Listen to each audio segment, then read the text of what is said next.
What music they make.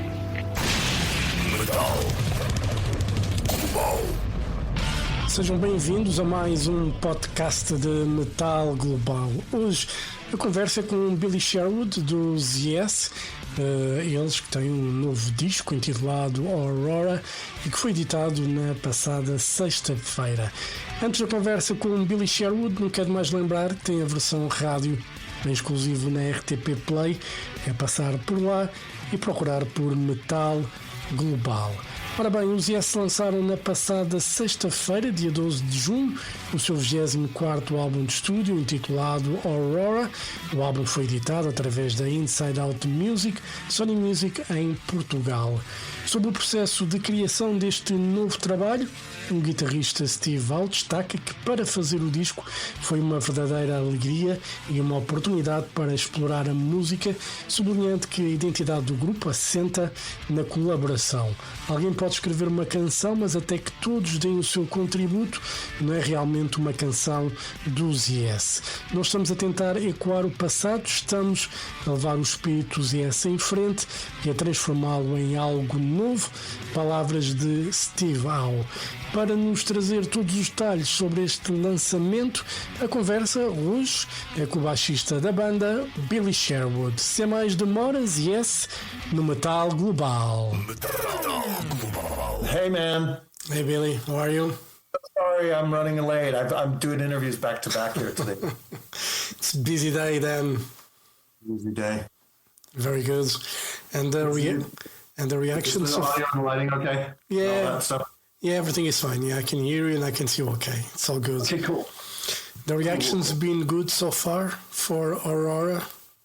Yeah, it seems people are digging it, which is nice. You know, you never know. You believe in what you believe in as you're doing it, and you let it out and see what happens. And it seems to be nice. But normally when you make a record, I know every band says it's, you know, they love it, it's the best. Normally, what's your reaction when you finish a record? Is just a relief that the thing is done? I mean, you know, I make a lot of music, so I kind of don't look backwards a lot. I just keep going, looking forward. So I'm always thrilled when a project turns out great and you can believe in it and you feel good about it. And I've been blessed to be involved with a lot of those kind of things. So I just put faith in the fact that, you know, we've taken it as far as we can and that everyone else will dig it. But I have a sense of just peace that it's finished and able to be released, you know, and people can enjoy it. And, you know, with Yes, this is album number 24 in their career. I mean, you keep exploring, you know, new avenues musically. Is it hard or is it easy, you know, with a band like Yes to be able to expand musically other than what fans expect from? Yeah, I know. Well, there's always an expectation of sorts, but some of those are unrealistic. You know, no, you're never going to make Close to the Edge again. That was a time and a place and an environment that created all that. So, but the creative process remains real strong with all of us, and we just bring to the table all of our ideas that we write separately and throw it into a big pool of music, and Steve mixes it up and takes those ideas and reshapes them into arrangements that none of us expected and creates these unique sort of things that maybe weren't meant to be together, but they are together now and they work. And formulating it that way, the creativity is quite strong. And it allows us to go in a lot of different directions once we start building the pieces and seeing what we're seeing. So it's quite a cool process, really. Yeah. Even though you guys are an old school band, your approach is very modern. You know, everyone writes in their own, you know, home studio and then just, you know, shows to the other guys. Is it something that you guys, you know, obviously you guys take advantage of technology these days, but is it as enjoyable as a process? Well, I mean, there's many ways to go about writing and or making a record, and you could do it live in a room, which, you know, we experienced with Yes making the latter when I was in the band back then. We set up in a place there in Vancouver, British Columbia, and wrote for weeks on end together in a room from scratch with ideas. Back then, we'd have little cassettes we'd play for each other, or DATs, whatever the format was back then. Now it's just done, as you said, using technology as a helper. So, but to play in a room is a unique situation. Jay and I did that on this record, where we wrote a lot of the ideas that we submitted by formulating ideas we had noted and recorded while we were on the road. Little jams we'd do at sound check, and I would record them and we'd come back to them later, go into the studio and sort of hash it out, flush it out, and then get creative and just play to see what we'd come up with. And then there's other experiences where you're kind of on your own. The song Watching the River Roll I wrote by myself here and submitted it and put that one in. So the format changes in ways, but I find it all enjoyable. I love playing with the band live, of course, and perhaps one day we'll give that a go. But the sort of geography of where we all live at times makes that tricky. Yeah, you know, we're not all centrally located. I spend a lot of time in London here now, but I'm still in the States more often than not. And, you know, one of the things about, you know, Yes, it can be considered like a legacy band, and you guys could live from just playing classic records from start to finish. Everybody probably would be happy. But you guys make music, you guys make records, and great records, by the way. Isn't sometimes a shame as an artist not seeing some of those songs being played live? Yeah, I mean, you always want to bring new music to the fore and bring it out on stage. But, you know, we lived in a time back in the day where bands made new records, and that's what they toured, was the new record. Especially Yes, you know, always touring new records in their entirety. But things changed, and promoters have expectations of what they want, and they sort of have their 2 cents of what should happen, and you find these compromises in what kind of set to be built. And as you said, people are, you know, it's hard because you upset certain people and you make others happy. And so I don't know, but we've managed on other tours to bring some of the album into the context and have it played. And it's worked quite well. So I'd imagine we, you know, probably have the same thing happening here as well. Yeah, and for me, you know, I love Yes from back in the day, but the new records, you know, they're still pretty awesome. And I, for an instance, wouldn't be upset if you decided to play Aurora from start to finish, or, you know, Mirror to the Sky, whatever album, you know, most recent. I wouldn't mind hearing those records from start to finish, and then you can put an encore, you know, with Starship Trooper or whatever. You know what? I tell you, you know what? You're talking to the wrong. You just sell this to Steve, and we'll be good. I mean, we put our 2 cents in on the set, and Steve is the guy that we kind of entrust to pick the tracks and that we're going to play live because, you know, I mean, he's been there a very long time and deserves that respect. But we all have our kind of opinions of what we throw in, and you know, things come in quirky ways into this band. When I rejoined the band, sadly, when I replaced Chris and I rejoined the band, you know, I would come to the sound checks playing Silent Wings Freedom. And, you know, at the time, Alan would jump in with me when Alan was there. And then when Jay jumped into the band and was there with Alan, you know, I'd come on and Jay would jam it with me. So I kept kind of playing this thing. Steve would be looking over at me while he's dealing with his world over there, tuning or whatever. And eventually he's like, let's play Silent Wings of Freedom, you know. So stranger things have happened by trying things. But I just know that it's always a real tricky balance in this day and age between promoters and what the fans want and all that kind of stuff, you know. But I'm with you. I love playing live new music, so, you know, you wouldn't have a problem for me. Yeah, you know, for me, it's always, you know, one of the things about bands is like if they put an album out, like why not give that album a chance and play, you know, most of it live, you know, and even if it's just for one tour, you know, just to see how it goes. And well, see, that's the thing is it is just for one tour. So if you do that on every tour, then you start not playing on you and I, and someone out there's going, why don't they play on you and I? You know what I mean? So, because they've been playing you understand my dilemma back here, Yeah, but if they've been playing that for 30 years or 40 years, so, Yeah, I know. People want to go to McDonald's. They want that burger, you know what I mean? No, they don't. I don't. I'm one of those that prefers to cook at home rather than just get No. And going to this record, the first single, Aurora, the title track, it's very musical, orchestral in a way.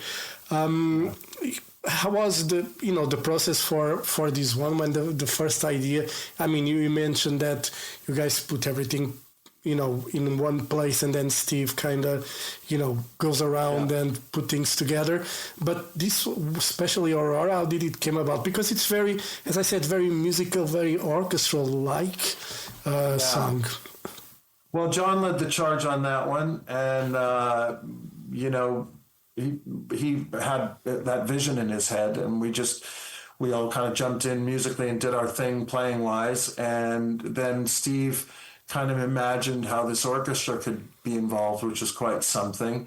And so all those collective ideas is where we end up here, I came up with some background vocals on it and to counterpoint some of the vocals that John was doing. And it's just a magical mix of elements that makes that track do what it's doing. And I think it's quite something. Paul Joyce did an amazing job with the orchestra. And again, Steve sort of seeing that vision inside. It's not easy to get an orchestra inside of a song and come out the other end in one piece. You know what I'm saying? Yeah. So it managed to work quite well in that regard. It feels really natural in that space. Yeah, and Ariane, it's another very classical intro. It seems like something that Mozart or Beethoven would write. On that song, the orchestral kind of vibe and classical seems to be a bit present, especially on this song, quite a lot. How was that approach as well? Who came up with that idea? Jeff is such an amazingly gifted musician, and he's real schooled and knows his world. Jeff knows a lot about music, and so he can bring in that sort of feeling quite easy, because he's so damn good at it. But it's one of those things where the song goes in these dynamic light and shade moments, and goes from that gentle pizzicato string in the verse dancing around to this rock thing that comes in. And so, again, all those combinations of weird twists and turns give it such an interesting dynamic. And when you apply an orchestral mindset to the way you're kind of doing that, if it works, it really does a very unique and cool thing, which sort of yesifies it in a way. But again, listen to a record like Aurora. I mean, it's going to be a freaking shame if a lot of these songs are not played live. I know I'm talking to the wrong guy in the band, but it's a shame because there's so much quality again on these records that if I know a lot of people, the way they consume music, it's very differently than it was back in the day, even though probably as fans, they'll be the ones buying the physical product regardless. But there's so much great stuff on this album and one of the things that surprised me, it's, there's only one really long song, counter movement. All the rest is like 4 or 5. There's a 7-minute like Aurora. Was this like intentionally in a way of keeping songs short? No, I mean, I speak to this thing a lot, which is the length of songs, the timing lengths. And this goes way back for me, progressive rock to me wasn't about how long the track was. It's just, is it cool? And if it's cool, let it keep going longer. Stop it. And so with that as context, not one of us sits around and thinks, today I'm going to write the epic and it's going to be at least 11 minutes long or I'm not doing this right.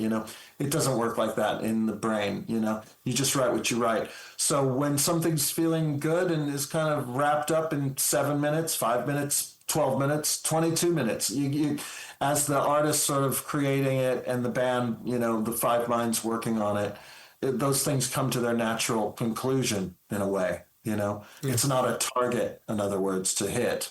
It's just something that happens quite naturally. And because of the manner in which we write, where we're sending in so many ideas, this pool of music that's kind of all very cool, but maybe not working in one track or another might be able to be looked at and pulled and inserted. And all of a sudden there's this other thing that deserves to run another 2-3 minutes because that's just really cool and develops the song, Yeah. So it's hard to describe on a like put it, if you were to put it on paper with a formula, because it's not about that. Yeah. It's just about a feeling that you get, you know what I mean? That you're on the right path to need to continue, or this should have stopped a minute and a half ago. You know what I mean? It kind of comes natural when you're working on it. Obviously, back in the day, in the early 70s, bands would have to be cautious about the running time because, there were only like two sides of a vinyl. Normally, there wouldn't be like double records, would be very rare. So they would need to be cautious with timing of songs. Yeah. But nowadays, you guys have the freedom of, if it's 30 minutes long, so be it. Yeah, I mean, but music is such that you're either going to say what you're saying emotionally and get it across in its given space and time, or you're not. Yeah. So to make something long just to drag something out that's not moving you emotionally, there's no reward in that artistically as the writer and artist involved. So again, these things kind of happen naturally and they come to their, water finds its own level, as they say. It's kind of one of those, Yeah. I remember listening to records from the 70s and, a lot of the songs would end up in a fade out. And I always wonder, was that because they didn't know how to finish the song or because it was a time restriction thing? It's a weird thing too, isn't it? Because I'm not a huge fan of fades. I'm going to be honest here with you, I don't think I've ever said this publicly, but I'm just not a fan of fades. But there was something in a romantic notion where I remember listening to the fades because there was this cool little thing that happened right before it ended, But for me, in my experience as a writer, when I look back on all the things that I've done and, World Trade Logic and, I think Logic was the only album I was ever involved with that had a fade, From my second record till today, I tend to write things that have a definitive ending, you know what I mean? Because to me, that's like just that, there it is, there's the end. Yeah. So, but it's funny you mentioned that because I've often thought about that. I just don't ever, whenever I'm even mixing stuff, I'm like, I'm mixing something for a project that I'm working on here now for a band. And they've got their fade going naturally. So when they sent me the files to mix, they'd already done their own natural fade. And as I was mixing it, it started fading. I was like looking around like, what's going on here? And then I realized what was happening. And I thought, so I created an ending for them. And they dug it. So there you go. Yeah, because when the band would play those songs live, they would have to finish them, on the spot. How are they going to do that if on the record it was a fade? Yeah, I know. You gotta have a fade, right? It's funny that. And back in the day, man, like you're talking about vinyl and timing and stuff. Those mastering engineers with the fader as they're, doing their thing. It was a science, you know what I mean? To squeeze every last second out of it. Now we don't have to worry about that, Yeah, and it's the same because, I did radio and like proper radio and, when you have like a sound bed, you just would put the fader down, so the voice. But nowadays you have, the ducking thing that does that automatically. As soon as the voice enters, the sound bed goes down. And the lost art of, seeing the guys on the studio with the finger on the fader. I know, man. It's a lot. I've gone the whole transition from analog through the digital revolution until now, and I don't remember how I made a lot of the records I made on an analog tape machine with literally faders, 72 faders in front of me and all that kind of stuff. But they sound cool, and there you have it. But you work. I tend to sort of work in this digital age. I love the digital age we work in. Creatively, I can do things that I wanted to do back before it was invented. God, if only I could have this EQ follow this bass around in the mix so that I could give it 7K in the verse and this, and get without having to have 6 guys over there. You ready? Yeah, go. You know what I mean? I was thinking all that stuff, so I'm quite content in this world of things that we can play with to make music. Yeah, and it's cheaper as well in a way of like that was what I was saying. It was an industry killer. It was so cheap, really. Yeah, studios took a hard hit on that stuff. Yeah, and I remember back in the day when people were beginning to record at home. It was like it was a secret. You couldn't really talk about it because people who own studios got really uncomfortable with it and all that kind of stuff. And then comes this digital age where now I've mixed various tracks on records for people on a plane flight from London to Vegas. You know what I mean? On my laptop because I have everything I need right here. And that in itself is quite a powerful tool in the hands of people who want to be creative. I think it's that's a good thing about technology evolution.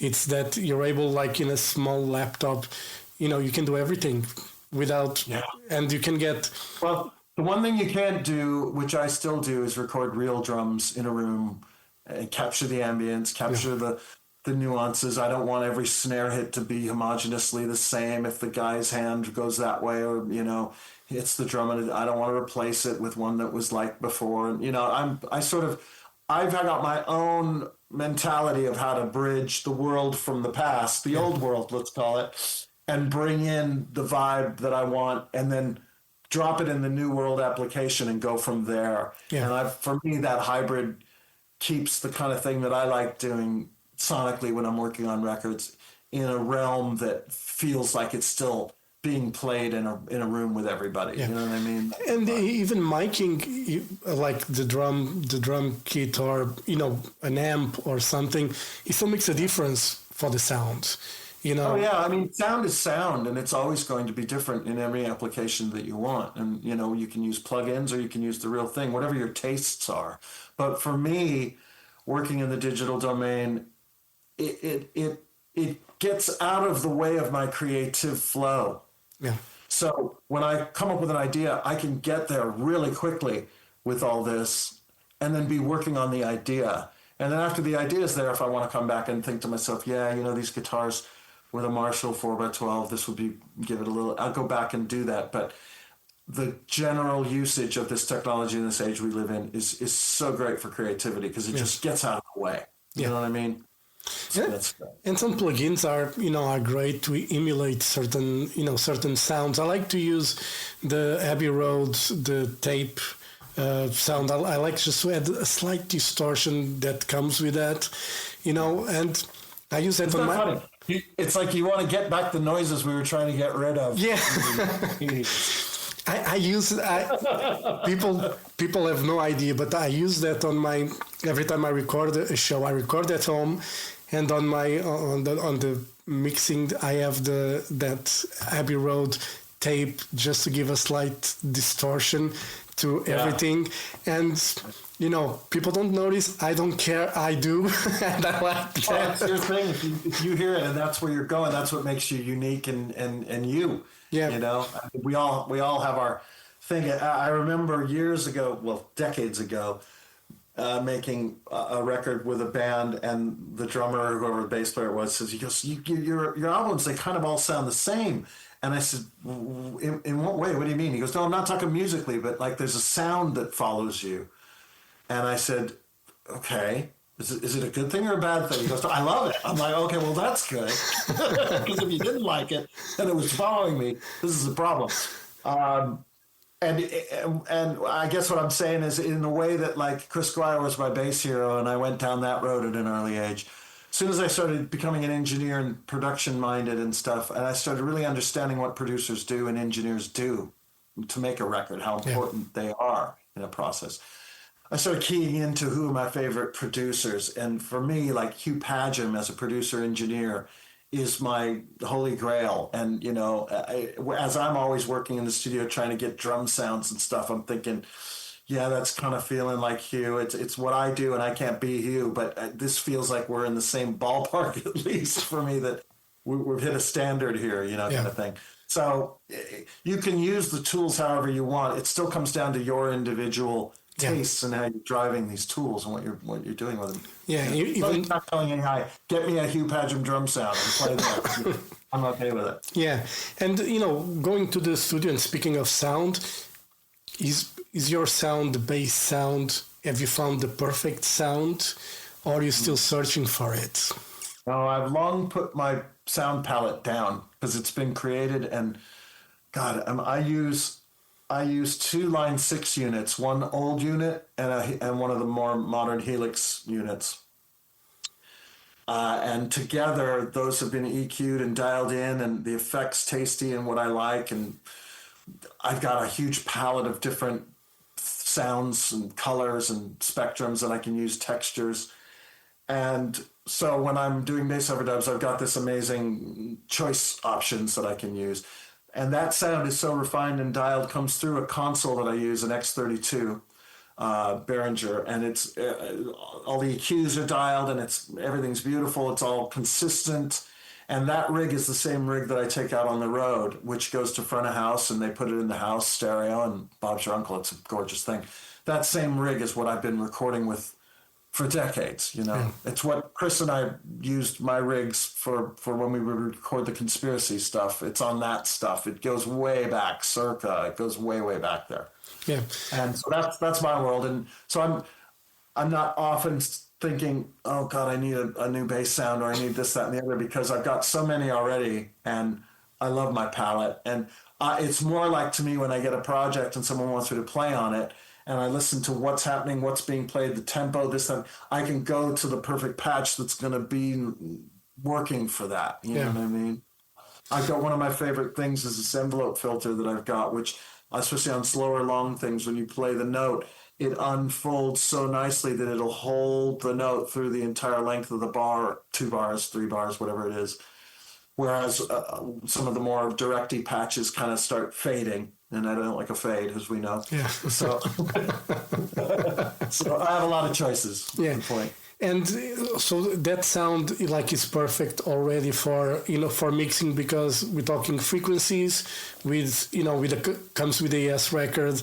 There is a lot of sound, and sometimes the sounds get they interlink and they can be on top of one another, but your sound is okay to still come through the mix. Yeah. Well, I'm a stickler for hearing everything in a mix. So if I'm behind the console, then I try to clear out all those frequencies that might be getting in the way of each other. And there's a way of doing that, mathematically with the EQs and putting everything in its right spots and all that stuff. But I just, from many years of experience, have got my rig where it just two inputs, and it's like, what do we want to do here? We're ready to go. And it's plug and play. And again, the reason why I'm not searching around and experimenting with other things is because that is so rock solid, and I have so many choices I've never even got to already. You know what I mean? I haven't even explored the stuff I've programmed, that I don't really need to bother with that. And again, technology getting out of my way so I can just get to the overdub and start recording and getting that part, Yeah. The one thing I've tried to refine in my engineering career is, how can I get to the sound we're going to like and get to record faster? And how can I make that get to plug and play status where it's like, it's there anytime I want it kind of thing. So my initial, I use Digital Performer. Some people use Pro Tools or Cakewalk, Logic, blah, blah, blah. I use Digital Performer. And my main sequence that'll pop up when I'm starting to work on something, my template, has everything I'm going to need ready. So if I want to do a David Gilmour-ish type guitar lead, I go to that. If I want, that raspy sort of Marshall overdriven bass tone of Chris's, I've got a bit of that over here. And, so for me, anytime that can happen, it's a benefit. And my rig is the ultimate version of that. It's great on the road. It sounds amazing on the road. Yeah, and with the album coming out, I know. By the way, how is Steve? You got any news from him? He had surgery. He has not yet, but he's destined to soon, and it's nothing major. He just had to do it now, so he's going to be fine. I just spoke with him a couple of days ago. So yeah, it's all good. It's just, it had to be done now. You know, we're all getting older, and when the doctor says you should do this now, you go do it now. Yeah. So that's what's happening. Nothing major though. And the touring plans after. We've got Japan in September, and you know, there's always plans for more touring coming up. Nothing announced yet, but there's a lot of cool things in the works going on right now, especially with this new album coming out. Yeah, very good. And you going to be busy mixing other people and working with other projects? I'm mixing right now a record for a friend of mine, client, if you will, and I had to put a Post-it note down because I'm sort of over my head with forgetting, oh, that's right, I got to play a bass session for this guy. Or, oh my God, I forgot I got to sing this guy's song. So I'm just dealing with that and going through that while we're here. You know, I do this stuff. People know if they reach out to me, it's like, hey, man, can you mix my band?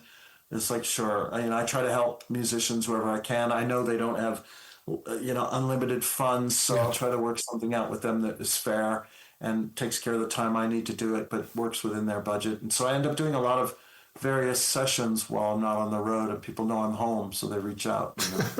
Yeah, and just wrap it up, how do you feel about the Atmos mixes? It's something that you enjoy listening to, if you do? Yeah, it's cool. I mean, it's another way to listen to the music. I'm so dialed into stereo that I listen to things in stereo, but the Atmos is mind-blowing, and to have that as a choice of a way to listen to it and experience the album in a different way, I think is just really cool and really a nice add to the way that these Yes albums are released. You know, It's just a very cool thing. Cool. All right, Billy, thank you very much for your time. Great to talk with you again. Hopefully we'll see you guys back in Portugal after, 2024. You guys played here. So hopefully you guys will come back next year maybe for to bring Aurora to the stage. And just tell, Steve that a guy in Portugal wants you guys to play more new songs. I will. I'll tell him you brought him up 3-4 times now. I can tell he's serious. If he wants to have a conversation, give him my number and I'll tell him. I'll just steal him your way. All right, Billy, thank you very much. Have a great day. As I say, that's not the hill I'm dying on. I'm going to have to let you do that one. I'll die on that hill. I don't mind. I volunteer to that. You take that hill, son. All right. Hill. Have a great day. Hope to see you soon. All right. Thank you. See you later, brother. Thank Thanks. you. Bye. Ciao.